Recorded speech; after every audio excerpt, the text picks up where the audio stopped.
বাচ্চাদের যদি বেকারির মতো ডোনাট বাসায় বানিয়ে খাওয়ান তাহলে ওরা আর বাইরের ডোনাট খেতেই চাইবে না। আর বিশ্বাস করুন, আমার মেয়ের জন্য এই ডোনাট পরপর 3 দিন বানাতে হয়েছে।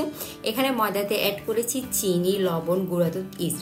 দেন পরিমাণ মতো পানি দিয়ে ডোটা রেডি করব। ওর সাথে সামান্য বাটারও অ্যাড করেছিলাম। ডোটা আমি বিটার মেশিন দিয়ে করেছি, চাইলে হাতেও করতে পারেন।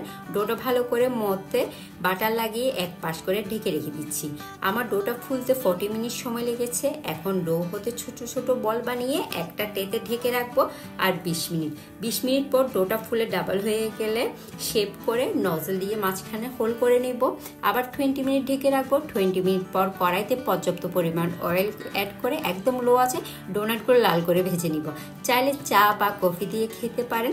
আর বাচ্চাদের জন্য চকলেট ডিপিং করে উপরে স্প্রিঙ্কেল বা চকলেট চিপস অ্যাড করতে পারেন। বাচ্চাদের টিফিনের জন্য এটা একটা বেস্ট রেসিপি। আপনিও ট্রাই করবেন আর কেমন হয়েছে অবশ্যই জানাবেন।